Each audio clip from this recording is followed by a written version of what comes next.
नमस्ते, मैं डॉक्टर सचिन पाटिल हूँ।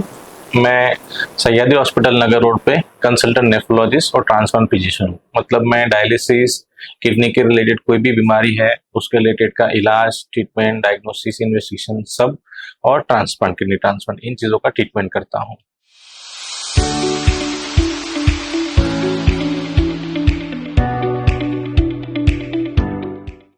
तो आज का हमारा ये विषय है कि किडनी डिसीज के बारे में जो भी मिथ्स एंड फैक्ट्स होते हैं। मिथ्स का मतलब क्या कि कुछ लोगों के दिल में कुछ उसके लिए अंधश्रद्धा जैसा होता है। जैसे मैं शुरुआत करूँ कि किडनी डिसीज की बीमारी सिर्फ ओल्ड एज के लिए ही है, तो ऐसा नहीं है, ये मिथ है। किडनी की बीमारी सारे वर्ग के लोगों को और सभी एजेस को अफेक्ट कर सकती है। तो ये मिथ है कि सिर्फ ओल्ड एज में नहीं आएगी, ये आपके सभी एजेस में अफेक्ट कर सकती है। दूसरा होता है कि किडनी का बीमारी जो होता है वो कॉन्टेजियस है, मतलब छूत-अछूत जैसी। ऐसा नहीं है, ये नॉन कॉन्टेजियस होती है। मतलब इसके अंदर ये फैलती नहीं है एक दूसरे को हाथ लगाने से। ये कुछ रिस्क फैक्टर्स होते हैं जैसे uncontrolled diabetes, uncontrolled blood pressure या कुछ इन्फेक्शन, या इनकी वजह से आपको किडनी की प्रॉब्लम हो सकती है। तीसरा बोलते हैं कि नहीं, किडनी की बीमारी बहुत फैटल होती है। किडनी के बीमारी के स्टेजेस होते हैं, जैसे इसके 2 टाइप्स होते हैं। एक टाइप होता है एक्यूट किडनी इंजरी, जो टेम्परेरी होता है यूजुअली, और दूसरा होता है परमानेंट किडनी, जिसको हम सीकेडी बोलते हैं। अगर एक्यूट किडनी इंजरी को सही समय पे ट्रीट किया जाए तो रिवर्सिबल होती है। और क्रोनिक किडनी डिसीज के भी 5 टाइप्स होते हैं, उसमें से सिर्फ 5th टाइप पे हो तो ही आपको डायलिसिस की जरूरत पड़ती है।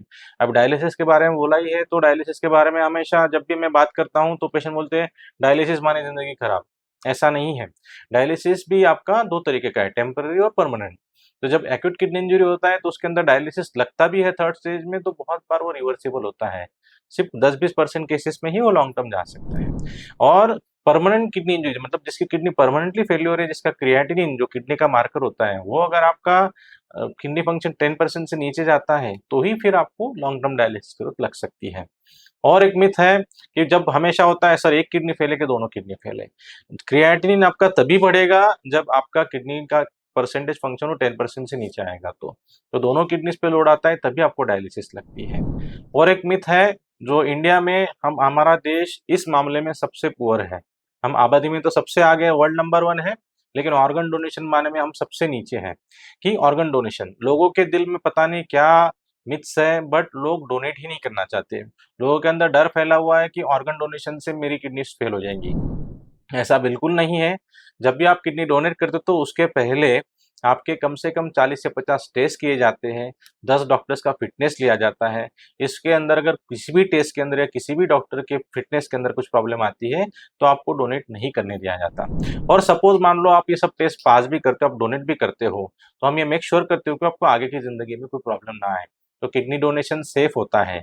इवन आप ऐसा बोला जाता है कि ट्रांसप्लांट बहुत जटिल प्रक्रिया है, बट उसके डायलिसिस से बहुत ज़्यादा अच्छा ट्रांसप्लांट होता है।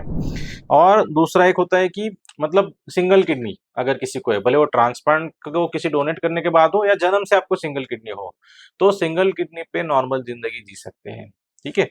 और मोस्ट इम्पोर्टेंट है कि मतलब हमारे यहाँ पे ऐसा होता है कि मतलब यही मैं डायलिसिस को बता दूँ कि एक बार चालू हो गया ज़िंदगी भर चालू हो जाएगा, क्योंकि ये क्वेश्चन रोज़ आता है। तो इस पे नहीं है, आप अपने डॉक्टर से सलाह लीजिए, आप अपने नेफ्रोलॉजिस्ट से सलाह लीजिए। वो आपके रिपोर्ट्स देख के, आपका सोनोग्राफी, क्रिएटिनिन और सारे रिपोर्ट देख के आपको बता पाएगा कि आपका प्रॉब्लम टेम्परेरी है कि परमानेंट है। ठीक है? किसी भी प्रॉब्लम हो तो उसके लिए नीचे हुए नंबर पे आप हमें कॉन्टैक्ट कर सकते हैं। धन्यवाद।